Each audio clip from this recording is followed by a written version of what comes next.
Welcome, dear listener. If you are here to let the day go quietly, you have found the right place. We are so glad you have settled in with us tonight. If stories like this bring you peace, please do consider liking and subscribing. It helps us bring you more. Now, let us begin.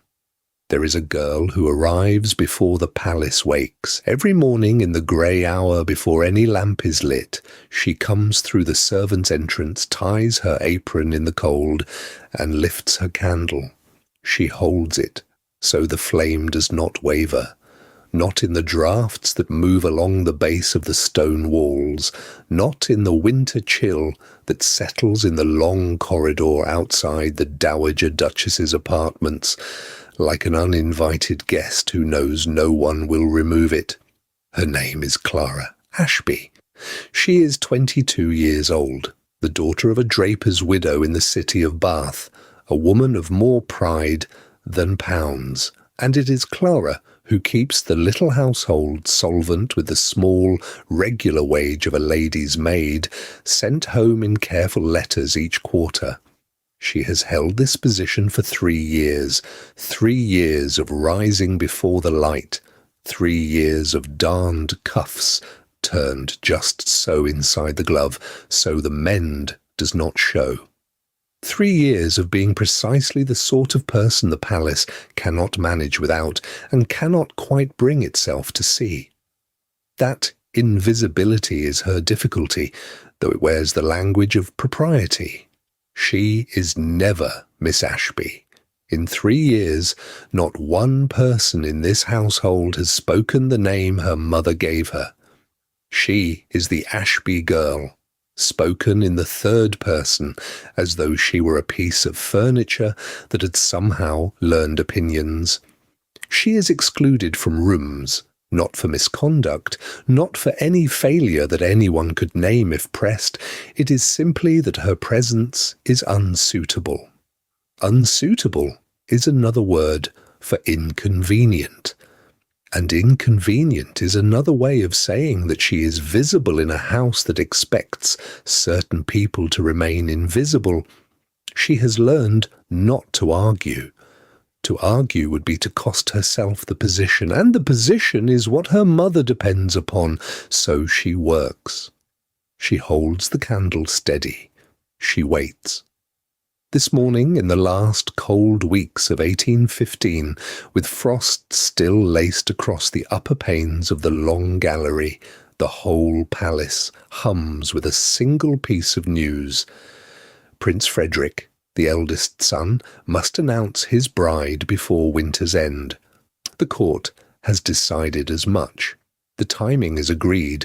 The name Lady Fairfax moves through every corridor of the palace the way a rumour does when it has been rehearsed into fact, spoken by footmen and ladies-in-waiting and visiting ministers alike, with the satisfied efficiency of people who enjoy seeing a complicated question answered at a comfortable distance from themselves. Portraits are being straightened in the great hall. The reception rooms are being aired. Clara hears it in the linen passage before breakfast. 2 footmen pause there in the narrow hall, carrying nothing, in no particular hurry. They do not notice her, because they have never cultivated the habit of noticing her, and they debate the announcement in the easy tone of those who understand it requires no contribution from them. She stands very still at the far end of the passage. She sets down the water ewer. She waits for them to finish and move on, as they do, still talking. And then, when they are gone, her hand comes to rest on the cold stone of the doorframe at her side, just for a moment. One breath. The stone does not care what the court has decided. She lifts her hand. She picks up the ewer. She carries on. That same evening the Dowager Duchess sends for her. Clara stands just inside the sitting-room door, hands folded, her face arranged in the expression of waiting she has spent 3 years perfecting. Present, attentive. and requiring nothing. The Dowager Duchess does not look up from her correspondence for some time. When she finally does, her voice carries no particular heat. It is the voice of a woman giving an instruction so routine it barely bears saying aloud. "You will absent yourself from the reception hall this evening," she said.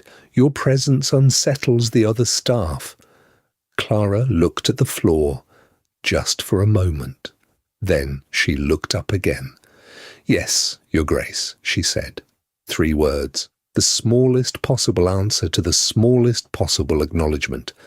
And inside those 3 words is the whole of what this story will quietly, patiently answer. Whether a woman made invisible can be seen, and by whom, and at what cost, and whether the choosing was ever anyone else's to do. She folded her hands. She let herself out, and the night, as it always does, went on. The library held its breath in the hour before the palace woke. Clara Ashby came through the outer door with a candle in one hand and a book tucked under her arm, a slim Flemish court history that the Dowager Duchess had left on her reading table the evening before, and which Clara was returning before the absence could be noticed.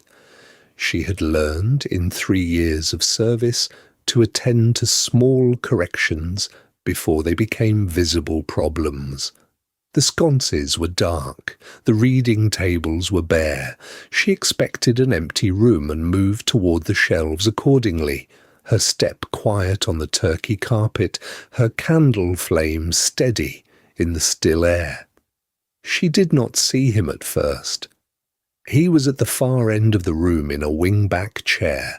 A single lamp burned very low beside him, his court coat discarded over the arm of a second chair, as though he had set it there hours ago and not thought of it again. He was not reading. He was not asleep. He was doing what a man does when the room he occupies is preferable to any he might return to.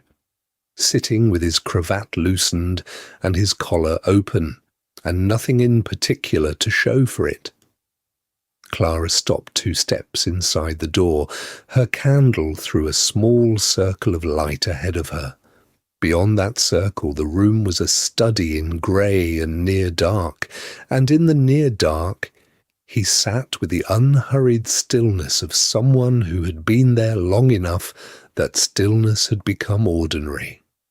The bracket clock on the mantelpiece measured the quiet, beeswax polish and old paper, 2 smells that the library had absorbed over decades and returned now at this early hour. The tall windows along the east wall were grey with the approach of morning, but had not yet resolved into proper light. Clara did not move. She had learned the courtesy of not moving first, of not making a demand on a moment that had not yet decided what it was. Then a book slid from the shelf beside her, disturbed, perhaps, by the small shift of air when she had opened the door a moment ago, or simply done with standing. She reached, but was a half-second slow. He was already moving from the chair, and his hand closed around the spine before the book struck the floor. Their fingers did not meet. He was careful in the precise way of someone who was accustomed to being watched, but was not, in this moment, watching himself. He straightened, set the volume on the nearest table, and looked at her directly. She saw his face in the candlelight. She had seen it in the corridor, in the distances that ceremony requires between a prince and a draper's girl who holds a taper for his grandmother. At that distance his face had had the quality of a formal portrait, composed, finished, behind glass. Here it had a different quality. There was tiredness in it. Not the ordinary tiredness of one late night, but the older kind, the kind that accumulates gradually, that settles around the eyes and at the corners of a man's mouth, that is not cured by sleep, because sleep is not what it requires. She noticed it the way she noticed the hands in the portrait above the east staircase, because her eye was practiced at identifying what had been rendered incorrectly in an otherwise careful arrangement. He, in turn, looked at her. He was not startled to find her there. He was not displeased. He simply looked with the equanimity of a man who had reached a point where interruption was preferable to its absence, and his gaze did not arrange her into a category quickly, the way the court's gaze always did. There was something else in it, a recognition that she was not frightened of him, only careful. He found, without quite expecting to, that this was the more interesting quality. "You come here this early," he said.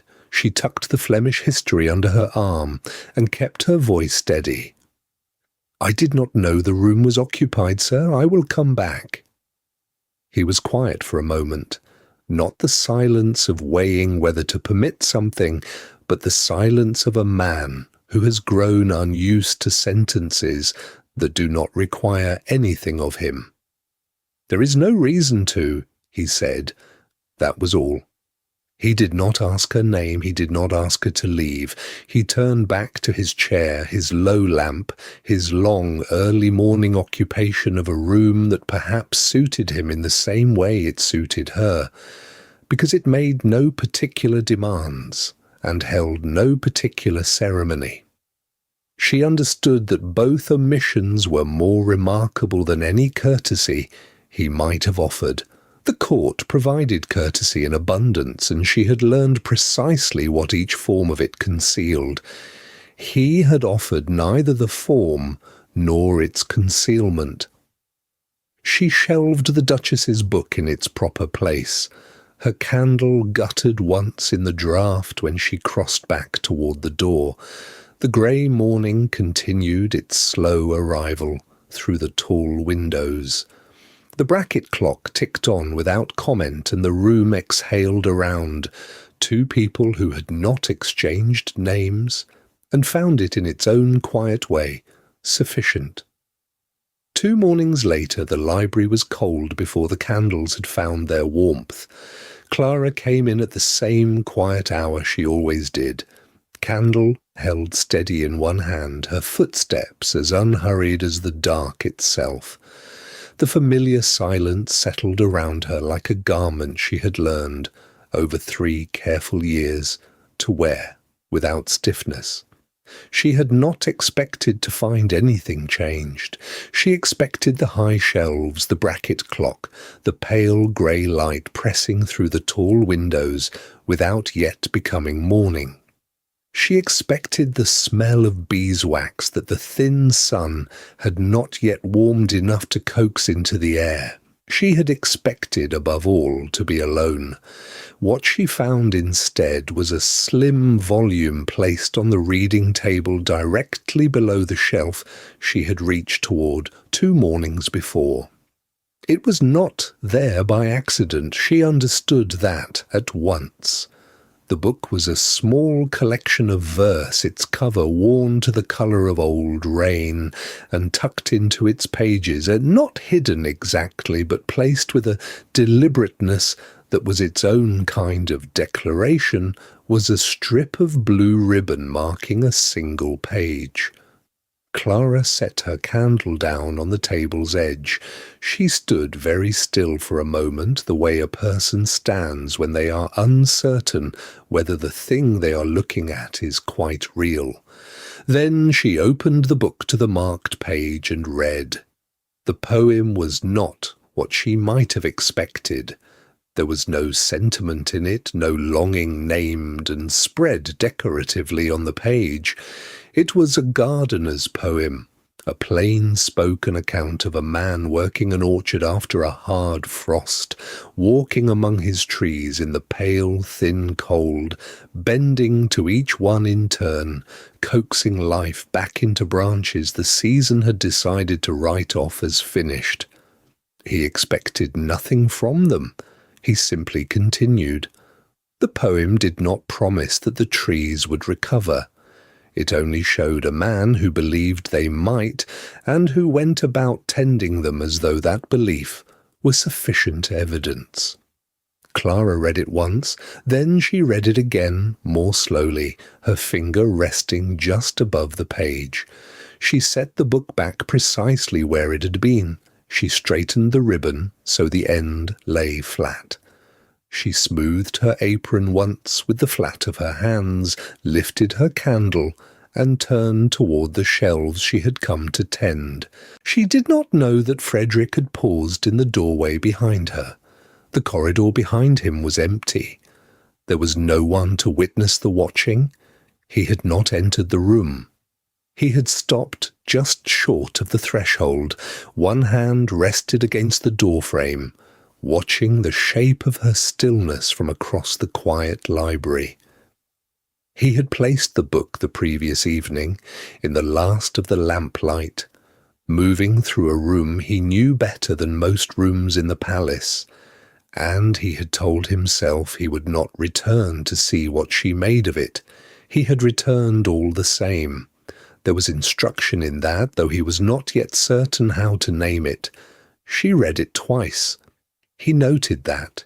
He noted the way she set the book back in its exact position, the small precision of the gesture, the fact that she preserved what had been given to her in the only way available, not by taking it, but by understanding what it meant.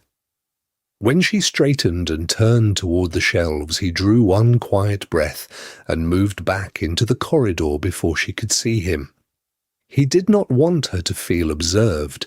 He was not entirely certain he had succeeded.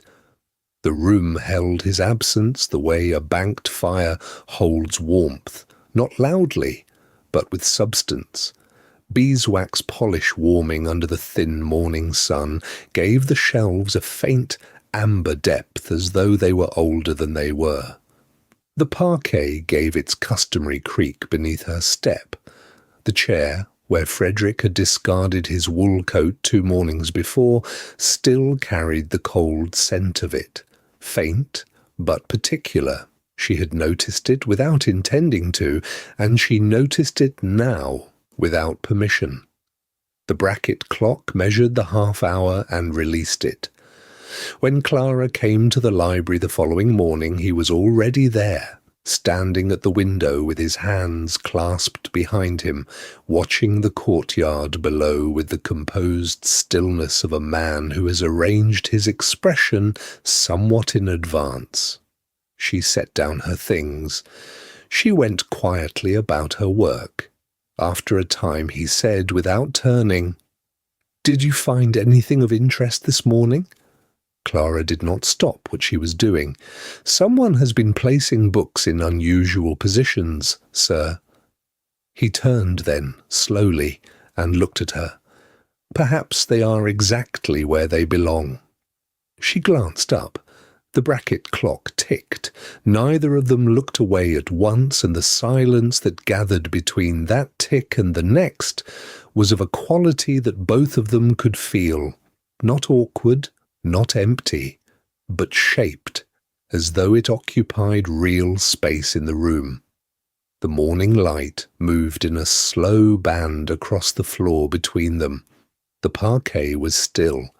And then Clara returned to her work and Frederick returned to his window, and neither said anything further, because some things are most plainly stated by the choice not to speak. 3 weeks is a modest measure of time at court, where seasons turn in ceremony and even the air seems regulated by decree. Yet 3 weeks was enough. In those 21 days, without plan or petition, Clara Ashby and Prince Frederick had accumulated something that had no name inside the palace's vocabulary. It had begun with small things.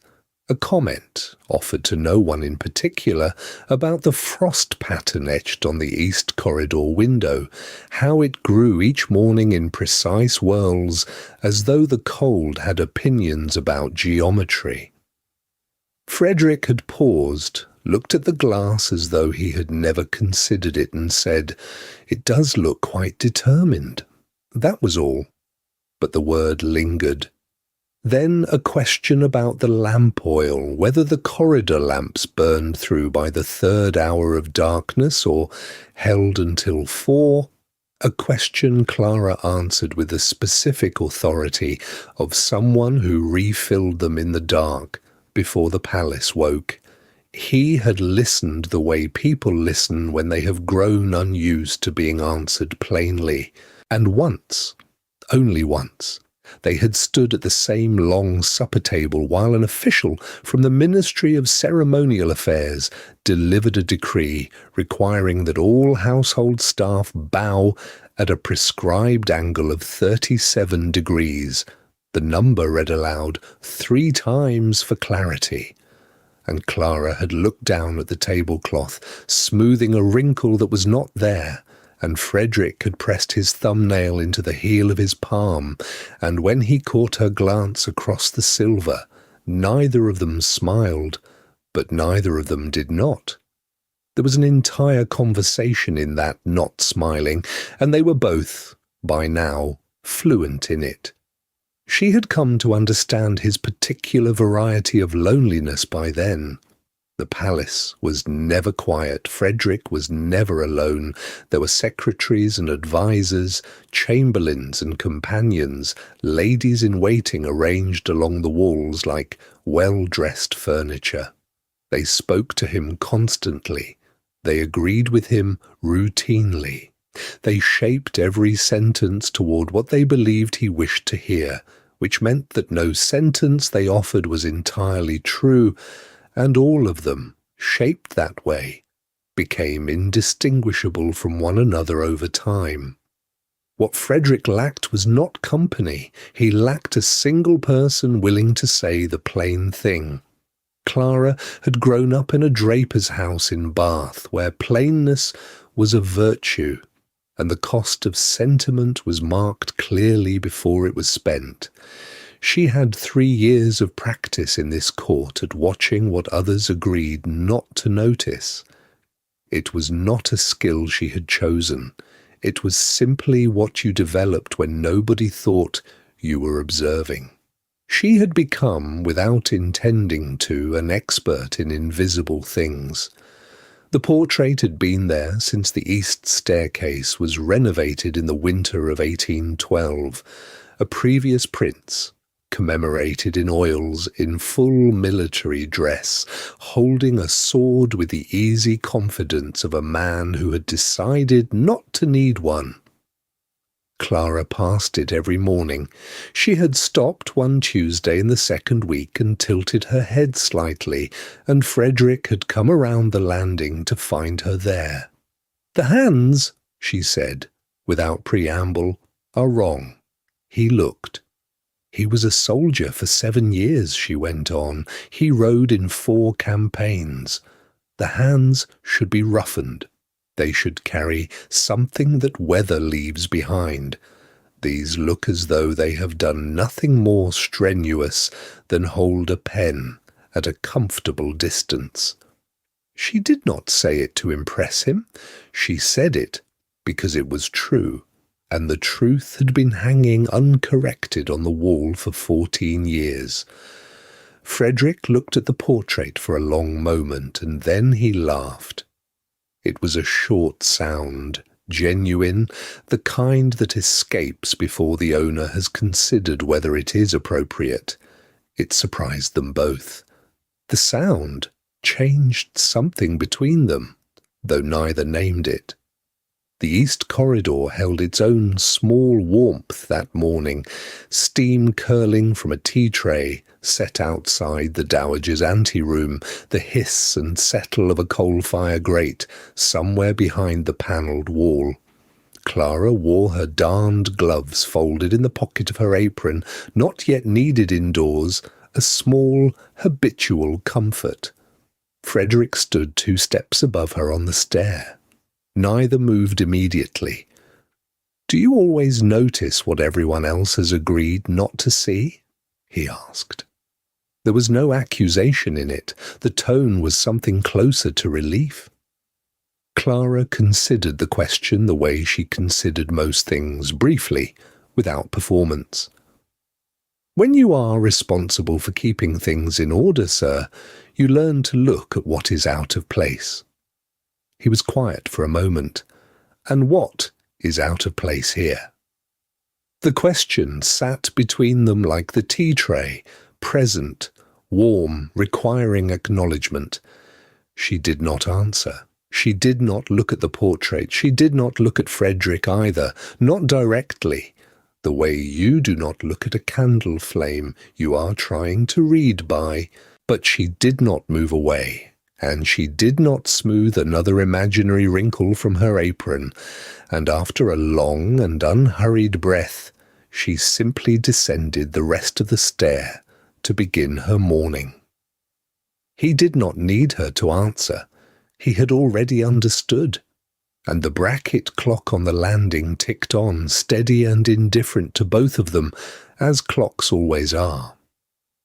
The great hall had been arranged for the announcement with the particular care the palace reserved for occasions it had anticipated for months. Garlands of winter evergreen hung from the gallery rails, tied with ivory ribbon at even intervals.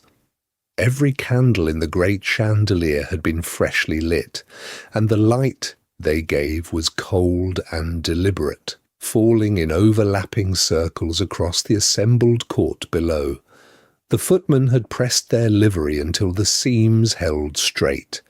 Clara Ashby stood along the far wall with 3 other members of the household staff.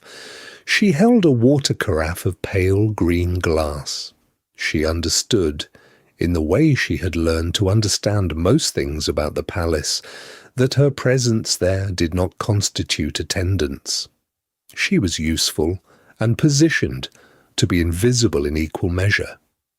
She had practiced this for 3 years, present and yet deliberately unseen. The announcement came at precisely noon. The Lord Chamberlain read from a prepared text, in the particular tone that transforms information into ceremony. The betrothal of Prince Frederick to Lady Alicia Fairfax, daughter of the Earl of Morrow, was to be formally recognised before the court. Clara heard each word, the way she heard rain on the courtyard stones, as weather, as something external, as a fact of the world upon which her private feelings had no purchase and no claim. She kept her eyes on the carafe. She watched the pale green glass and the way the candlelight moved through it. The court applauded.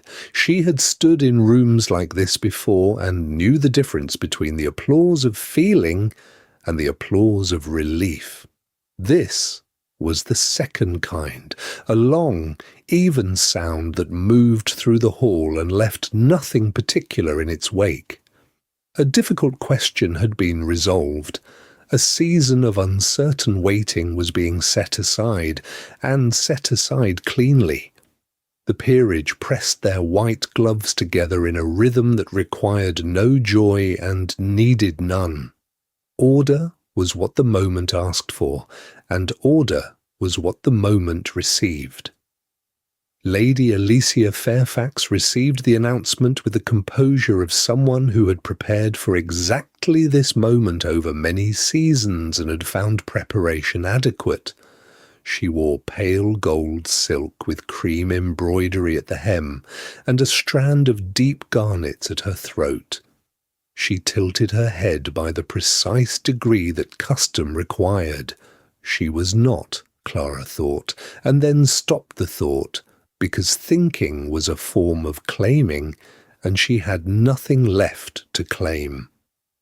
Frederick stood at the head of the assembly. His hands were at his sides. His chin was slightly lifted, in the manner that had been painted into his family's portraits going back 4 generations, and his expression held what those assembled would catalogue as dignified composure. Clara had learned his posture over these recent weeks the way one learns the sound of a particular stair or the quality of silence in a room after someone has left it. She knew, without lifting her eyes to verify, that the set of his shoulders was not the same as ease. She knew also the moment he found her across the room. She could not have explained how. Something in the air shifted in the way it does when attention arrives and settles. The cold glitter of the chandelier was caught in the glass of the carafe. She watched it. The refracted light trembled slightly as applause rolled through the hall, a long wave of sound that struck the stone walls and lost itself in the upper dark, where the ceiling swallowed what rose too high and gave nothing back. The scrape of chairs, the rustle of court dress. A footman moved with a mechanical purpose. Clara moved when she needed to move and stood still when she did not. She gave him nothing to read. This was not cruelty.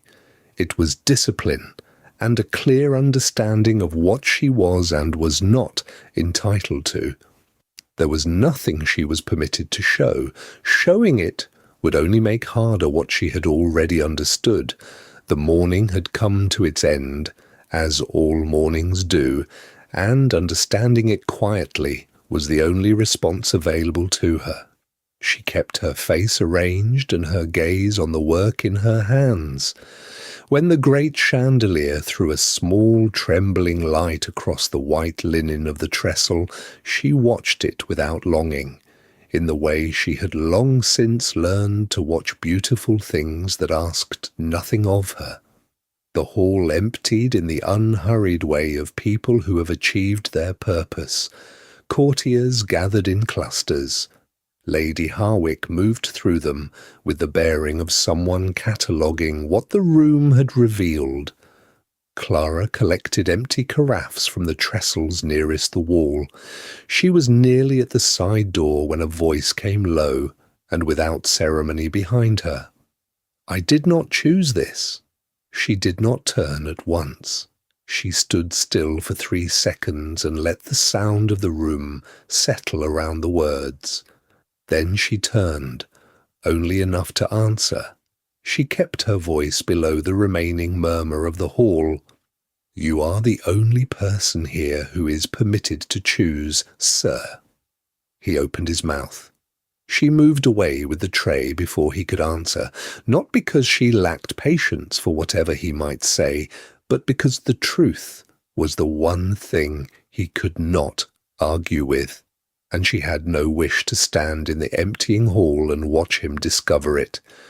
The side door closed behind her. The corridor was cold and unremarkable, and she carried her tray through it without looking back. The candle in Lady Harwick's sitting room had burned to its socket before she set her quill aside. She had been at the writing table since the household was still, which was to say before anyone else had reason to be awake.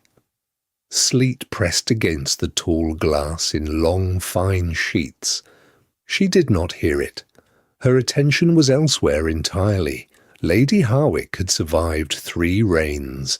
She had survived them not by accident, but by discipline, by watching carefully, acting early enough that the trouble she addressed was never yet visible to anyone standing beside her, and by understanding that the court's safety resided not in what was permitted, but in what was prevented. In this, she was not cruel. She was exact. She had never once stopped to ask whether the distinction made a difference to the people she moved. She had watched the library 3 mornings and 1 grey evening. She had watched the way the Ashby girl set her candle beside a particular shelf and remained rather longer than the errand required. She had watched the prince choose to stay in a room he might easily have left. She had noted a volume placed with some care in a spot where a certain hand would find it. None of this had been spoken of. None of it was the problem. The problem was that it soon would be, and problems that become visible are always harder to manage than problems that are still only tendencies. Lady Harwick dipped her quill. The instruction was brief.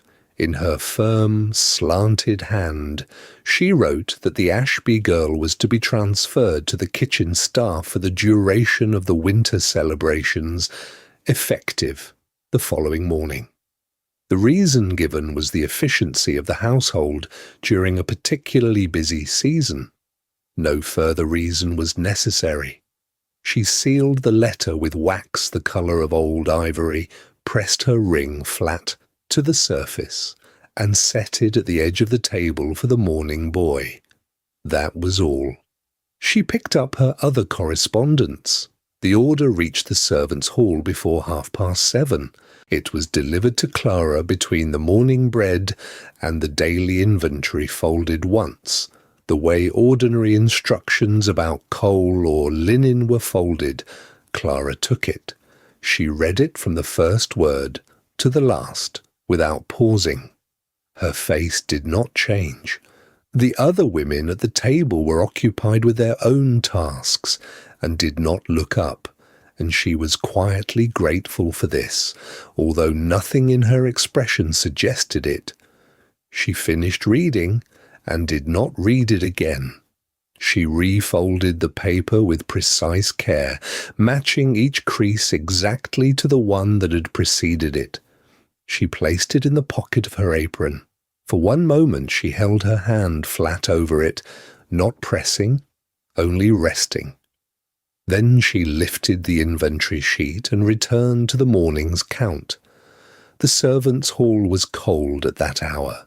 The draught beneath the outer door carried the smell of the frozen yard, stone and iron and nothing that gave any warmth. The grate held only white ash. No one had attended to the coal yet. Clara noticed this, as she noticed everything. She kept the observation in the same careful, quiet part of her mind, where she was also noting what the letter meant, and she allowed neither thought to take more room than the other. Lady Harwick found Prince Frederick on the east staircase at 10 o'clock precisely. This was not chance. She had placed herself there with the unhurried timing of a woman who had once shifted an entire court's mood in the distance between a doorway and a chair. She descended 2 steps toward him and inclined her head with the ease of very long practice. "The Ashby girl has been reassigned," she said pleasantly, "for efficiency during the winter celebrations. I thought you should hear it from me rather than notice a small absence and be left to wonder." Frederick was very still.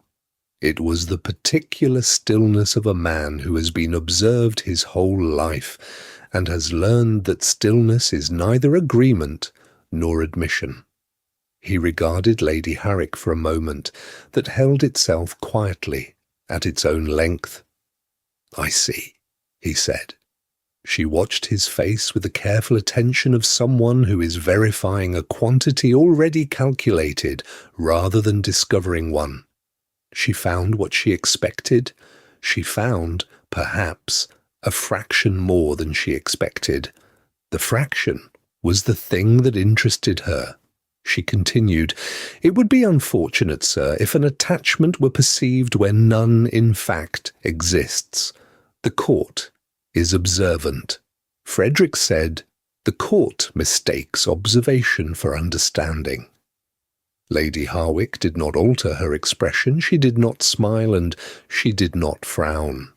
Her voice remained the same mild, even thing it had always been across 3 separate reigns. "The court does not need to understand," she said. "It only needs to see." She descended the remaining stairs without waiting for his answer. Her step was unhurried. She did not glance back. The staircase settled into its habitual quiet around her, and the morning light came cold and sideways through the tall landing window, stretching Frederick's shadow long and thin against the stone behind him. He stood in it for rather longer than he had meant to. The kitchen received Clara without ceremony. That was its way. She came down the back stairs at 5:30 in the morning with her better apron folded under her arm, and she found the rougher one hanging just inside the kitchen door where the hooks were stacked with the working staff's linen. It smelled of coal smoke and old grease. She put her own apron away and tied the kitchen one on, straightening it twice, though no one was watching to notice. The scullery maid, a girl of perhaps 15, with red hands and a careful silence, glanced up from the copper basin and looked away again. The cook, a broad and substantial woman named Mrs. Holt, who had outlasted 2 head chefs and a kitchen renovation, did not say a word. She simply tilted her chin toward the preparation table. Clara took her place without being asked twice. Around her the kitchen carried on its work, the thud of a cleaver against the board, the scrape of a heavy pan, the low smell of stock beginning its long boil. No one asked where she had come from. A reassignment from the upper floors required no explaining. Every person in that kitchen knew what it meant, and none of them said so aloud. She worked steadily through the morning. There was pastry to roll and an ambitious quantity of aspic to begin setting, and no one had specified either task for her, but Clara had always been able to read a room for what it needed, and to meet that need before anyone looked up to direct her. By mid-morning she had worked through the pastry and come quietly to the spice rack, which had been arranged in no sensible order, and set it right without announcing that she had done so. She simply put the things where they belonged. Order was still possible. That was something at least, not the library and not the particular quiet of the upper rooms before the household stirred, but small acts of order were still available to her.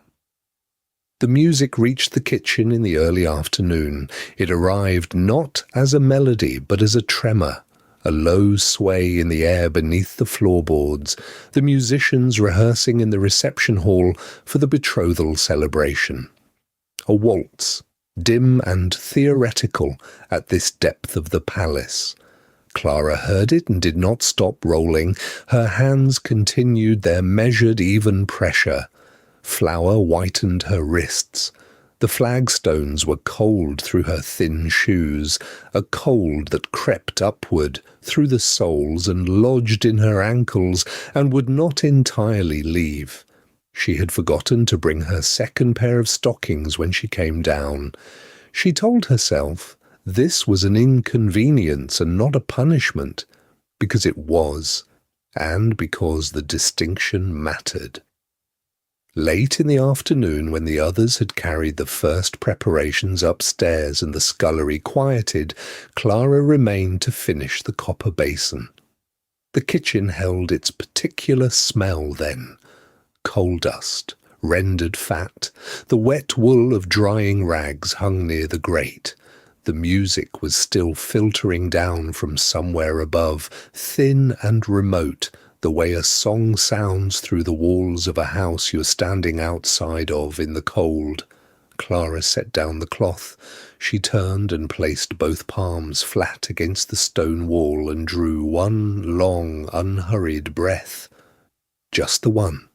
She felt the chill of it travel through her hands, and she breathed out slowly all the way through and breathed in once more, and that was enough.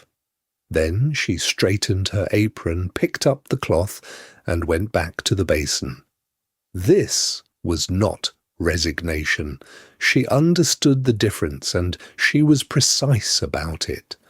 A woman who resigned herself looked at the room she had been given and decided it was all she would ever deserve. Clara Ashby had never once decided that. She never would. She was a woman who understood that institutions moved people the way they moved furniture. Not out of cruelty, precisely, but because the arrangement suited someone with the authority to rearrange. They could put her in whatever room they liked. They could take the morning library and the comfortable apron and the small ritual of the bracket clock, counting out a familiar hour. They could not take the discipline that told her to stand up straight and return to work. That she had always owned entirely, and she was not about to leave it against the wall. It was close to 6 in the evening when Mrs. Holt set a cup of tea beside her on the preparation table. Clara had not asked. She looked at the cup, and then she looked at the cook, who was already moving away.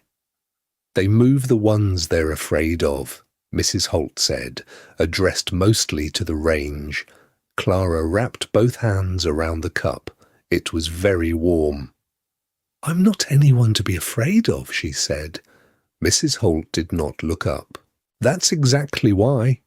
She returned to the range without further explanation, and the subject was closed. Clara drank the tea slowly, the whole of it. She did not know if Mrs. Holt had meant it as consolation or as simple fact, and she found after a moment that she did not particularly need to decide.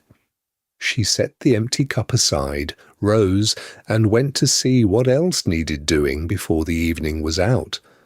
The kitchen had uses for her. That was not nothing. That would do for tonight. It would have to do. The library was cold in a way it had not been cold before.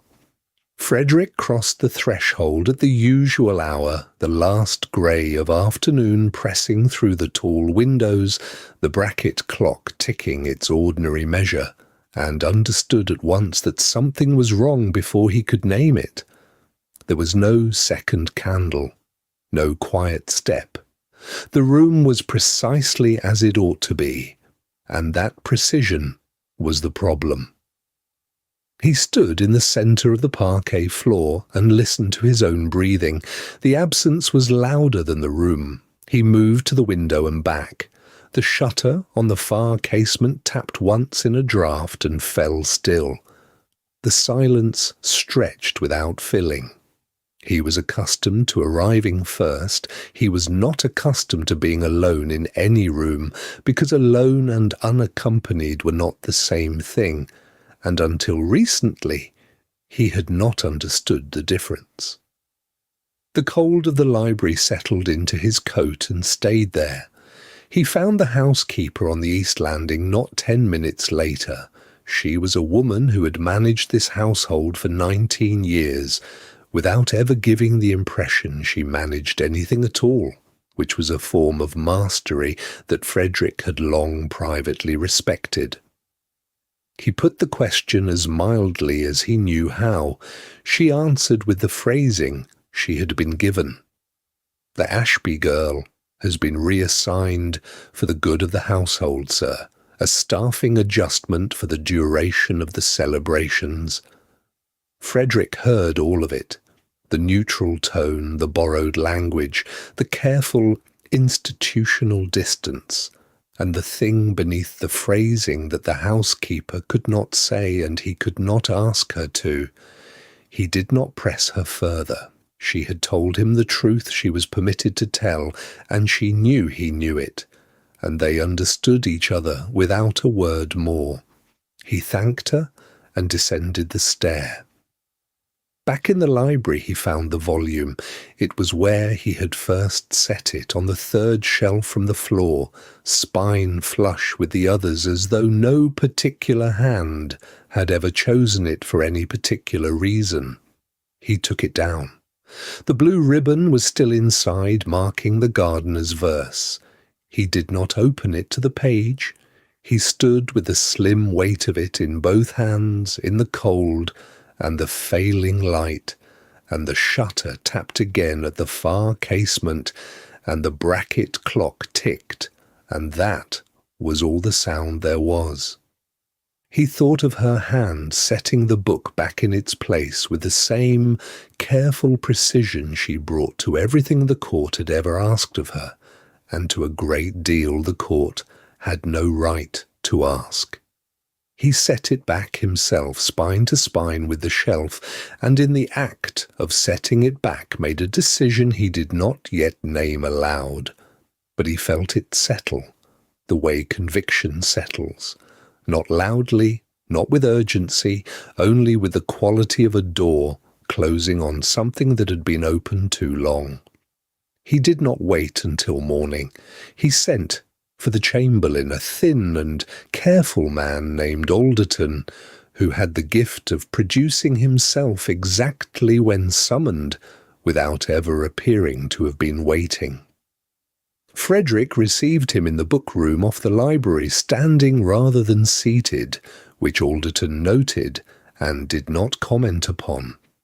"The transfer order for Miss Ashby," Frederick said. "Who authorized it?"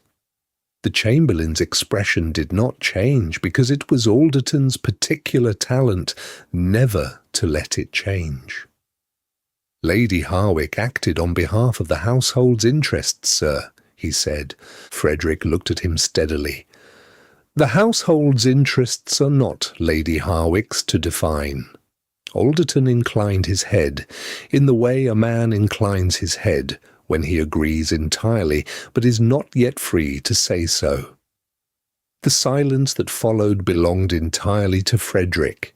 He was, perhaps for the first time in months of careful small encounters and borrowed hours in the library, standing precisely where he was entitled to stand, and naming precisely what had been done. Alderton waited. The shutter tapped once more in the cold draught from the passage. "See that the order is reviewed," Frederick said at last, "by morning." He returned to the library when Alderton had gone. The room had not warmed. He stood at the window and watched the last light die out of the winter sky over the palace gardens, bare trees, gravel paths, the fountain turned off since the first frost in late October. The court moved in every corridor beyond this room, arranging celebrations and menus and seating precedences for a wedding that had not yet happened.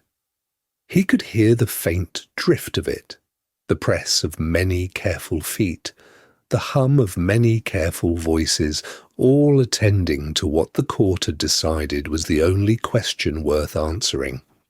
He was only now beginning to understand that the answer had always been his to give, and that giving it would cost exactly what it ought to cost, and that the cost, when he named it plainly, was not what he had been led to believe. The bracket clock ticked on, the shutter tapped once more and fell quiet. His single footstep on the parquet made a sound it had never made before, the sound of a room containing only one person where once it had quietly contained two. A week passes in the kitchen, and it passes quietly. The first morning Clara arrived, she tied on the rougher apron without comment, took her place beside the preparations table and asked nothing of the staff beyond what work was nearest to hand. She looked, and she saw, and she began. By the third day, she had noticed that the larder's arrangement made no sense. Root vegetables stood beside salt fish, preserved lemons shared a shelf with the lard. She rearranged it in the early hours before anyone else came down, labelling each shelf in her small, even hand, and said nothing about it to anyone. The cook found it, and stood for a long moment in the doorway, running her eyes along the new order. Then she moved on without remark. But she began to ask Clara things, not orders, questions. Would you soak those overnight or cook them from dry? The sugar crust on the tart? Too thick, Clara answered as she answered everything, briefly, practically, without making it about herself. On the fourth day, two of the undermaids fell into a dispute over the washing-up rota, voices climbing towards something unpleasant.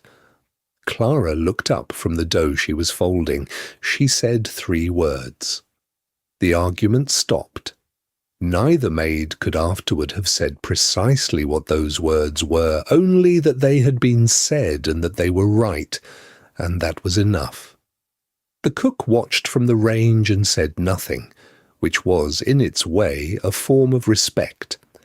It was on the 6th day that Frederick came through the corridor. He had no business in the lower passage. This was apparent to anyone who observed him. His coat was too fine for the scullery end of the palace, and his boots were the boots of a man moving with deliberate inconvenience rather than any particular purpose. He spoke to no one. He paused once at a branching of the passage as though consulting his memory for a direction he had invented. The kitchen door stood open to let the bread heat out, and the open door was exactly wide enough. Through that width, he saw her. She was standing at the proving shelf, one hand resting flat on the worn wood edge, her back 3/4 turned to the corridor. She heard his footstep. She heard everything always that was part of what she was, and she turned. 3 seconds passed. That was the full extent of it, 3 seconds in which a doorway held them both, and the distance between them became legible in a way that no corridor in the public portion of the palace had ever permitted. He looked at her. She looked at him. The kitchen went on around her, a pot ticked on its hook, steam rose from something on the range, a girl scraped a board at the far end of the room, but none of it moved through that interval. It simply waited outside. Clara did not ask him anything with her eyes. There was no plea there and no reproach. She was not performing composure, she simply was composed, because the room had changed, and she had not, and the distinction between those two things was entirely visible to anyone paying attention. She was the same woman who had returned books before dawn, who had held a candle without letting the flame waver, who had spoken 3 words to stop a quarrel, and turned immediately back to her dough. The kitchen had not diminished her. That was the thing he could not look away from. The institution that had moved her had not moved anything that mattered, and she had not spent one moment of the past 6 days in mourning what it had attempted to take. He turned from the doorway. His footstep resumed in the passage and grew quieter. The kitchen breathed again, or perhaps it had been breathing all along and she was only now composed enough to hear it. Warm yeast rose from the proving loaves, slow and patient. The cistern dripped with the unhurried discipline of a thing that did not mark time by title or station, only by the steady passage of minutes. Under her palms, the linen of the apron was rough and honest, not the fine holland of the dowager's apartments, but worn in a way that had its own texture. Clara turned back to the shelf. She pressed the dough gently. It gave beneath her hand and then steadied, and she judged it ready. The dough did not know what had happened above stairs. It only knew what it was for. Later, one of the younger maids drifted to stand beside her. The girl had been watching the doorway from the corner of the room, as young girls will do when something interesting has passed through and no one has offered an explanation. "Is it true?" she asked, in the tone of someone who has decided to be bold, "that you worked upstairs near the prince?" Clara did not stop what she was doing. "I worked for the Dowager Duchess." "Oh." The girl turned this over. Do you miss it? A pause, not a long one, but a true one. I miss the books, Clara said, and she turned back to the proving shelf with the same evenness she brought to everything else. The girl, uncertain what to do with so small an answer, went back to her own work. The kitchen settled around them. The loaves proved in their rows, the cistern dripped on, and the warmth that gathered near the ceiling had nothing to do with arrangement or rank, and everything simply to do with bread. The reception hall had been prepared since morning.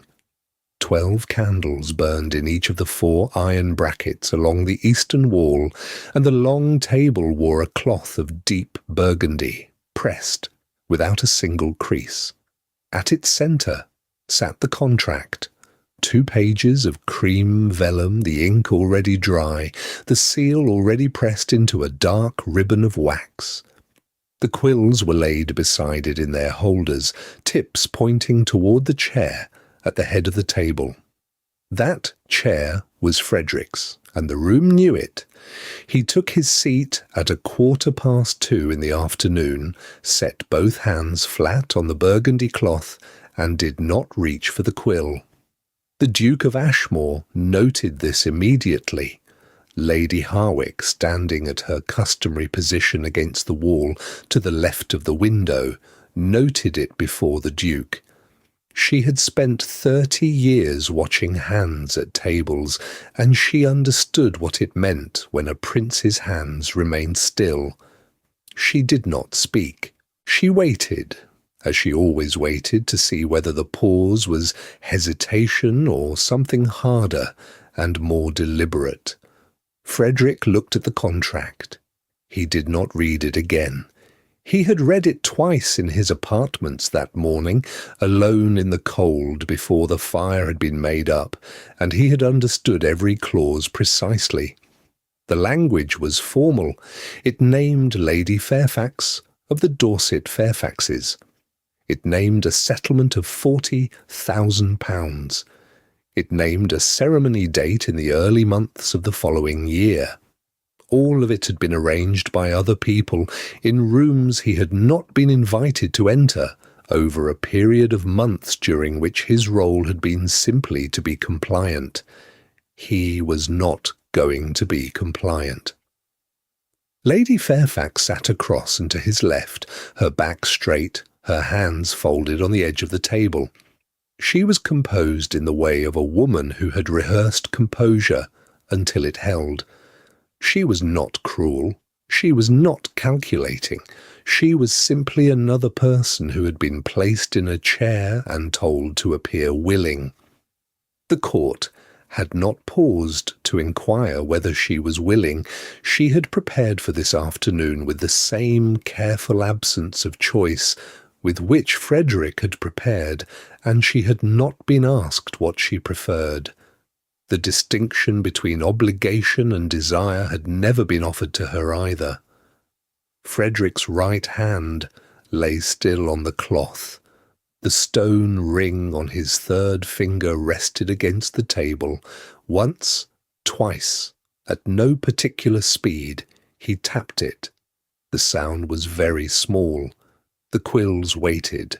The candles burned without flickering because all the doors had been sealed against the winter draught from the courtyard, and the room was warm and still and slowly filling with the thickening smell of wax and something faintly smokier underneath it, where one candle had been set too near the edge of the curtain.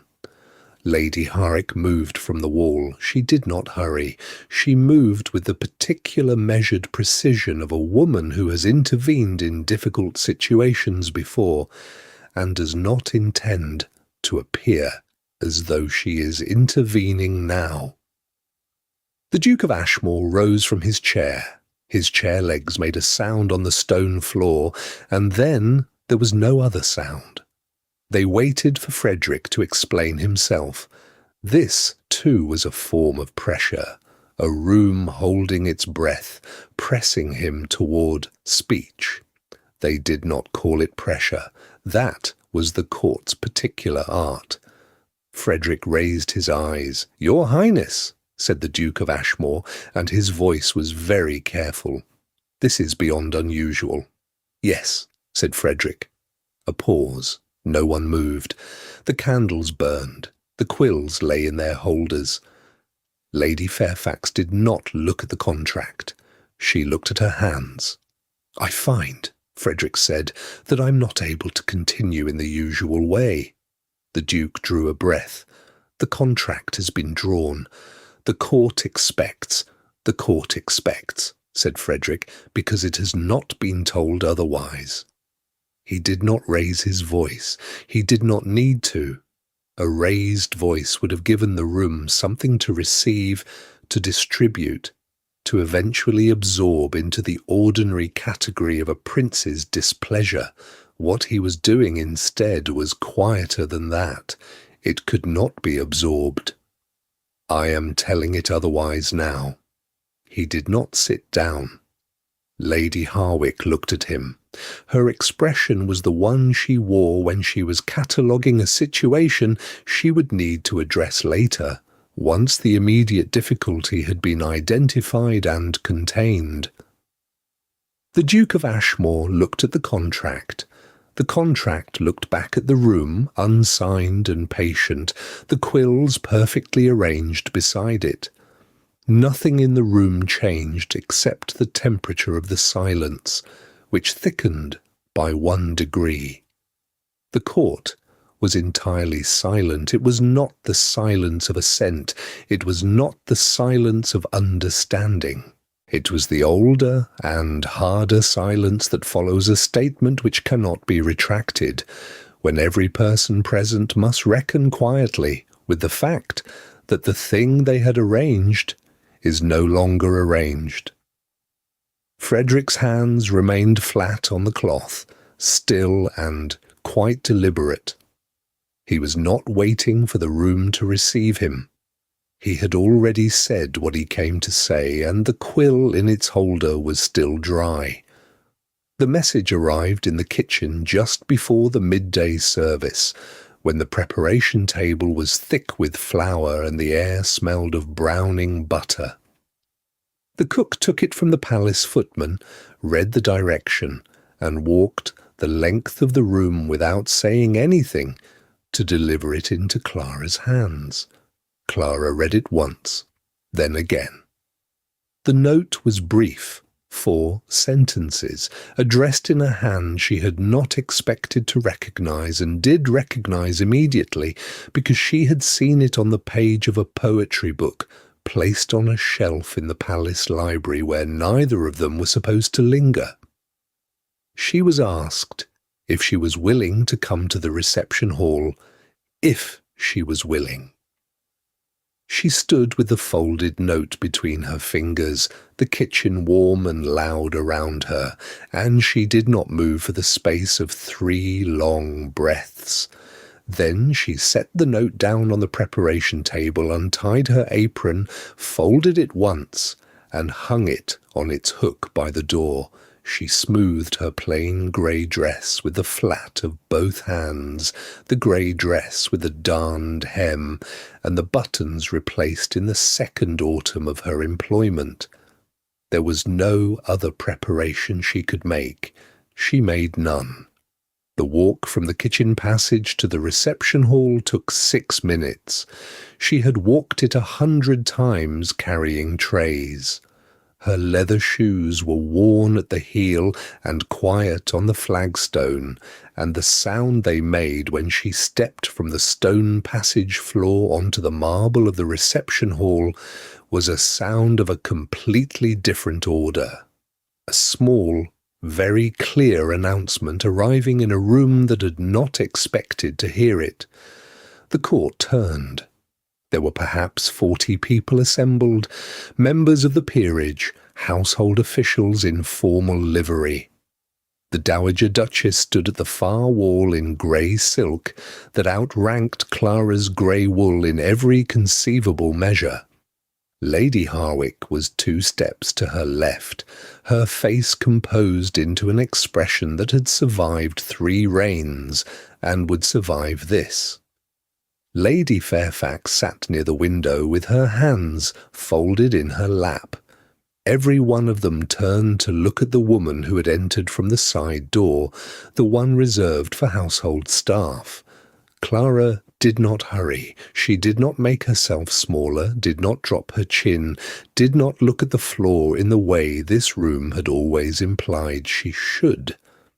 She walked at her usual pace, straight-backed, and the cost of that was considerable, and the cost did not show. Frederick stood at the far end of the room. He had not moved toward her.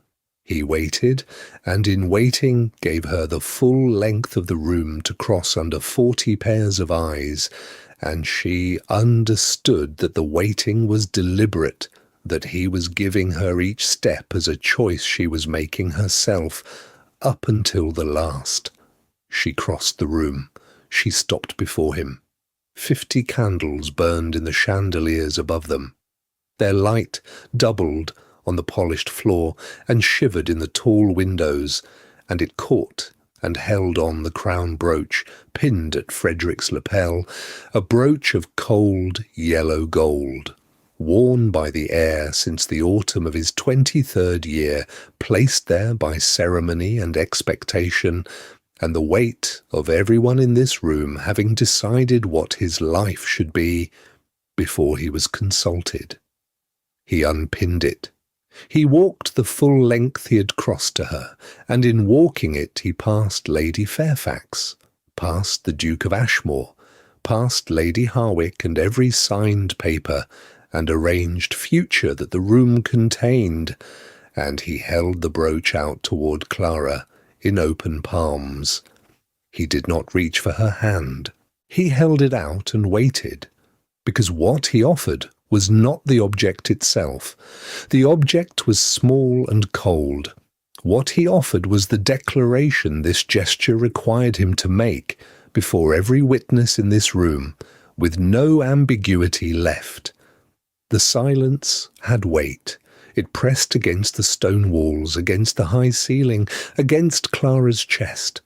She could hear the candles, the faintest possible sound, 50 small flames consuming the air around them. Miss Ashby. His voice was even. He had prepared it to be even. I did not ask you here to save me. I asked you here so I could say, before every person who has made these decisions without consulting either of us, that I choose you. You may refuse me. He paused once. But I would not have you think the choosing was theirs to do. Clara held his gaze. She did not look at the brooch, did not look at the room, did not look anywhere, but directly at him, and the candlelight moved in some small current from a window, and the gold in his palms shifted with it. I have no rank to offer you in return, she said quietly. I know exactly what you offer me, he said. I have known since the library. Something moved in her face then, not sentiment, something older and quieter than sentiment. She lifted both hands and took the brooch from his palms. It was cold, as she had known it would be. The gold was heavier than it looked. The room did not break into sound. It remained exactly as it was, silent, arranged, watching, and Clara stood at the centre of it in her plain grey dress, with the heir's brooch held in her hands, and the silence could not take back what the silence had been made to witness. The weeks that followed were not without difficulty. The Duke of Ashmore departed with the cold efficiency of a man who had decided many years prior that any outcome he had not engineered was beneath his notice. His household withdrew before noon on the 3rd day, carriages in the courtyard like a formal complaint, curtains drawn. The sound of wheels on cobblestone was all the farewell he offered. Lady Harwick resigned in 3 lines. She set her seal down on the dowager's writing table and did not look at the room she had occupied for 11 years. The court required time. Its expectations had been arranged over many months, and rearranging them took the same unhurried effort the court applied to everything. Gradually, and with great attention to who was watching. Frederick navigated each of these rearrangements without raising his voice, and without asking Clara to hold herself differently, or to make herself smaller, or to perform gratitude for those who found her difficult to place. That restraint cost him something. She understood this. She did not say so. Lady Fairfax sent a note 3 weeks after the reception hall. It arrived folded, sealed with plain wax, no crest, no formality beyond the care of the folding. It was not warm, but it was honest, and honesty without warmth is a particular kind of courage. "I was also not consulted in this," she had written. "I wish you well." Nothing more. Clara read it twice at the kitchen table with the slow attention she gave to things that had cost someone something to put into words. She did not reply because she could not think of a reply adequate to that much composure. She folded the note carefully and placed it inside the slim poetry volume, beside the strip of blue ribbon still marking the gardener's verse, the one about coaxing life back into what the frost had written off. It seemed the right place for both of them to rest. Clara did not become a different person. That would have been, in its way, a kind of defeat, and she had not come this far by surrendering ground that had not been asked for. She remained precise. She remained observant. She still noticed what was out of place. She still arrived before the house fully woke. She still held a candle so the flame did not waver. What changed was that the room she moved through stopped requiring her to perform her own absence. The court learned her name. Not all at once, not without the occasional retreat to old habit. The phrase, "the Ashby girl," surfaced still in certain corners, among those who were slow to be corrected. But word by word, occasion by occasion, Miss Ashby took its place. And then, in time, from those who had understood what had actually occurred in the reception hall, simply Clara. It was a small revolution. Revolutions often begin that way. Spring came to the palace the way it always came, not with ceremony but by accumulation, one morning adding to the last, until the change had happened without anyone quite marking the moment. The casement windows in the east corridor were opened for the first time since the first frost, and the cold that had inhabited the stone all winter stepped back from the glass. Birdsong replaced the sleet on the panes. Light moved across the floors differently now, not the hard, pale brightness of January, but something patient and unhurried, something that took its time arriving at a surface and was content to stay.